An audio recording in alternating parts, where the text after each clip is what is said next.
We're now joined by Oklahoma State coach Mike Gundy. Coach, welcome, and your thoughts on the upcoming season. Well, I'm very excited to be here for the 15th time and looking forward to getting started with our team. Very enthusiastic group of young men who have worked extremely hard over the last 4 to 5 months. They've had some time with the strength coaches over the last 5 weeks, and our staff has finished up recruiting and has got another week or so and we get back to work. But for me personally, I'm really excited about our football team. I'm excited about getting back out there and working the young men and getting ready to play a game.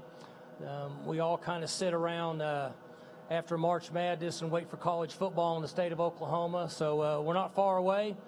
Our staff has been tremendous with the addition of a few new coaches. I'm excited about what they've brought to the table, the cohesiveness and chemistry we have with them, and our recruiting office and the hard work they've put in over the last 3 or 4 months. And I'm more excited and looking forward to a season than I ever have been before in a long, long time. So just can't wait to get started. Okay, questions for Coach. We got a question in the middle, right here in the front, and then we'll take one towards the rear. Name and affiliation, please. Hey, Coach. Ian Boyd from Inside Texas. Last year with the new defensive coordinator, brought a lot of pressure, finished 10th nationally in sacks, but gave up 32.5 points per game. Will the approach on defense change this year in year 2, or to something more conservative, or will you guys just run it back and look for different results in a different area?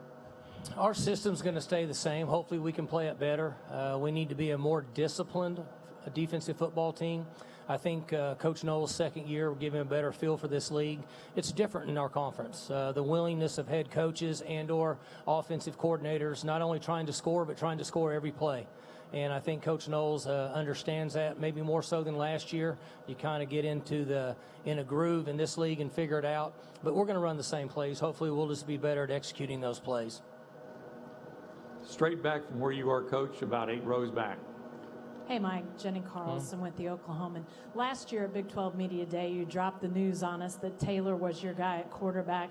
Where do you stand now on the quarterback situation? And if you're not ready to name a starter, do you have a sense of timeline at this point? Whenever we're ready to name a starter based on him earning the job, we'll do that. I think if you look back at my history, we've named guys at times when people didn't think we were going to name a starter because we felt like they earned the job. They gave our team the best chance to be successful and win games. Both guys on our team right now have worked hard. We haven't had anybody go ahead and take the reins at this particular point, so we're obligated for both of them to split reps. If at any particular time one of those guys becomes our starter based on us feeling like they give us the best chance to win a football game, we will name a starter. I would like to give you a timetable, but I would just be reaching. So it just depends on how practice goes in August. I do know this. They've both worked extremely hard. Our team is confident in both young men. If neither one of them gives us any indication that they've taken the job prior to the first game, we'll play both guys. I think that's fair. So at this particular time, we don't have anybody in place for that position, but we'll certainly be looking in August. Question on the aisle about 3/4 of the way back. Hey, Mike. John Hoover, the franchise and Sporting News. So I'm asking coaches today about building a culture versus the mental need to win now and save your job. When you got to Oklahoma State, you had a very unique situation. You had to clean a lot of guys out. Talk about your, your mindset back in 2005 of needing to do that versus the balance of building a culture and winning now. John, I wasn't smart enough to realize how difficult it was to develop a culture, and I never worried about winning now. I had great confidence in Coach Holder and the people that were supporting me, that if we did things the right way, it'd work out.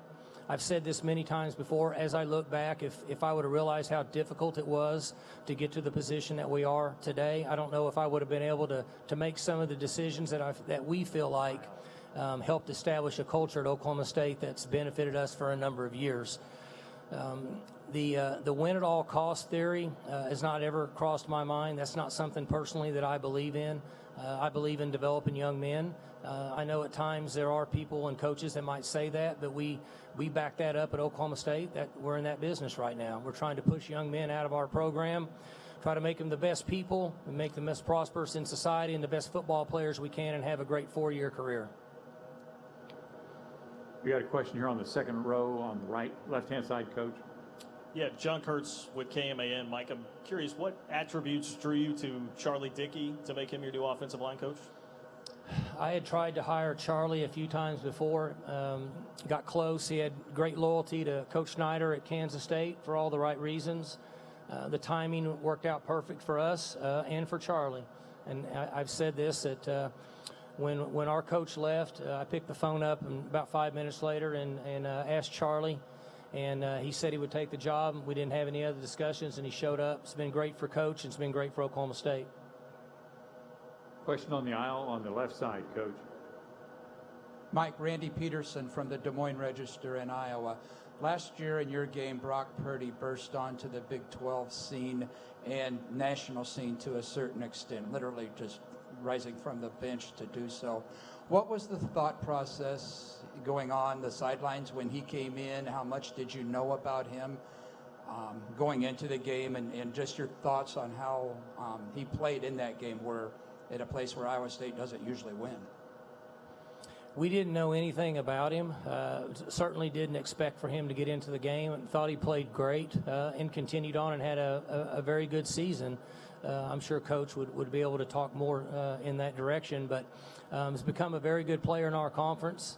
Like the long history of the Big 12, we get tremendous quarterback play, and he was very impressive as a young player. We got a question on the left side, about 3/4 of the way back, Coach. Coach Parker Fleming with Frogs of War. Just want to ask, quarterback competition aside, what does hiring Sean Gleason bring to your offense? Oklahoma State's strength has always been offense historically, so what new dimensions does he bring? What do you expect to see out of your offense with this new hire from an Ivy League school? We have the same system. We're going to run the same plays. He's had success with a different style of a quarterback play. He's had pure drop-back quarterbacks. He's had guys that could run around a little bit. He's been in 10 personnel, 11 personnel, 12 personnel. He's played with speed at times. He's young. He's a good technician with quarterbacks. He's got a bright personality. He's good in homes at recruiting quarterbacks. We all know this. You can coach quarterbacks in our conference. If you can't recruit a player to get in our conference and have success, you're not going to be near as good a football coach. And I think he brings all that to the table. He's worked well with our staff. They've taken him in and worked together, and I think he's going to do very well. Only time will tell, but he's got a good relationship with the staff. He's got a good relationship with the quarterbacks at this time. Question on the fourth row right here in the middle. Hey, Mike, Suzanne Halliburton, Austin American Statesman. I wanted to ask you about the quarterbacks. It is a quarterbacks league, but it seems to me that of late, this league has had quarterbacks who have either been newcomer transfers or true freshmen who are able to really make a splash. Is there something in the way is that just a coincidence? Or is there something the way that the league plays offense that it's easier for a younger or newcomer to adapt to it? We haven't been in the transfer business at the quarterback position. Our quarterbacks have been developed in our organization over a number of years. That's been our history for a long, long time. I know there have been a number of quarterbacks across the country transferring to other programs and becoming one-year starters. I can't really speak to that a lot. I know that, ironically, for whatever reason, there have been a number of young men in our league over the last 10 years that have played fantastic at the quarterback position. People can debate that and discuss on either side, but for the most part, I'm going to go back to the head coaches and the offensive coordinators in this league that are willing to do anything it takes to try to score every single play. I just don't think there's an approach like that in any other league, but it's been that way in this league for a long time.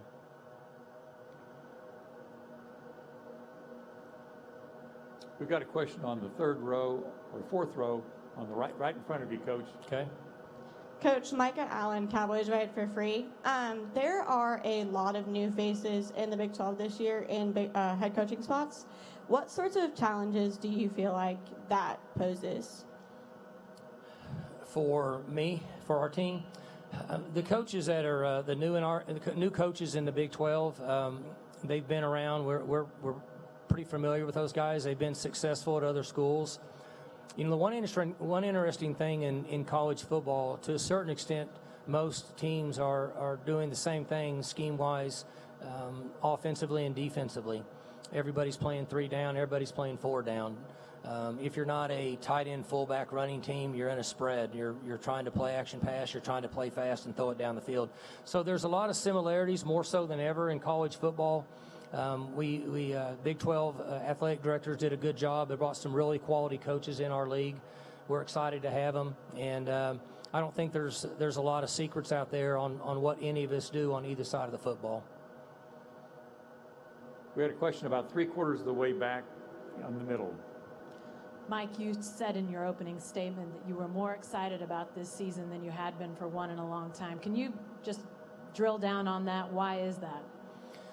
We didn't play as well last year as we should have, in my opinion, and that was the result of me not doing my job and holding coaches and players accountable. We weren't a very disciplined football team. We weren't a very tough football team. Those are 2 areas that we can control the outcome. I feel like that we need to be a much more disciplined, physical, tough football team. And so I'm going to make a point, as I did in the spring, and hopefully it carried on this summer when the players are working out, and obviously we're not out there with them, to be a more disciplined, physical football team. And I think that'll help our team. So I'm excited about just seeing the results. Got a question right here on the outside, 4 rows back. Kirk Bowles from the Austin American.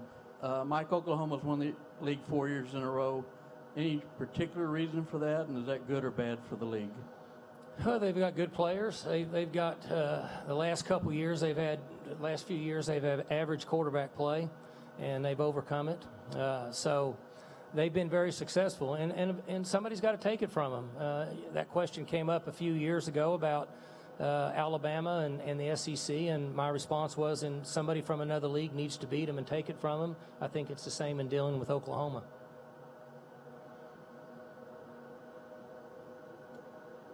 You like that, didn't you, Barry? We got a question on the 3/4 of the way back. Hold on.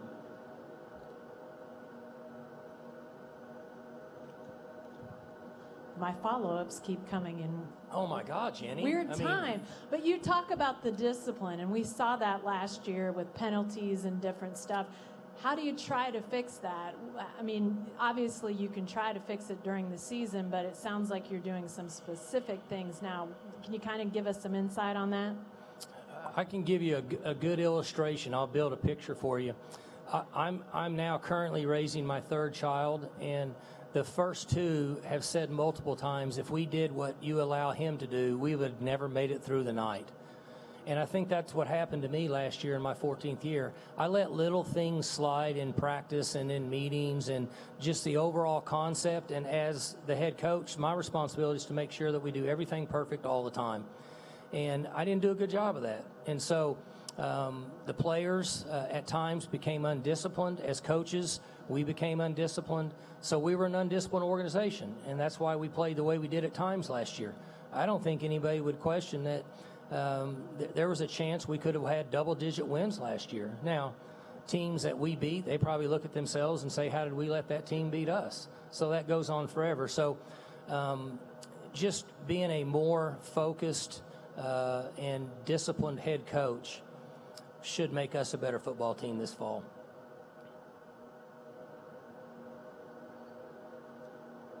Anything further for Coach?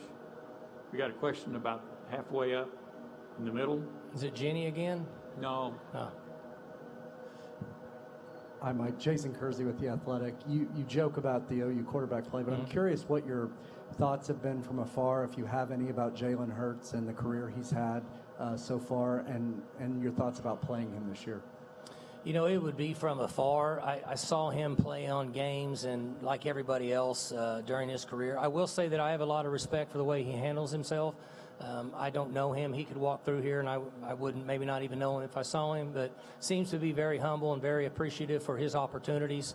And I enjoy watching young men have success and at time maybe having a setback and then coming back and fighting through. And from an outsider looking in, he's done that.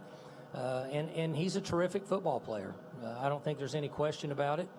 And so we're looking forward to playing him. People say, well, that wasn't any fun. You know, we've had a chance to play the last 2 Heisman Trophy winners and compete against the very best in the game at that particular position and arguably in the country with them winning the Heisman Trophy. So it's exciting for us to try to prepare against the best.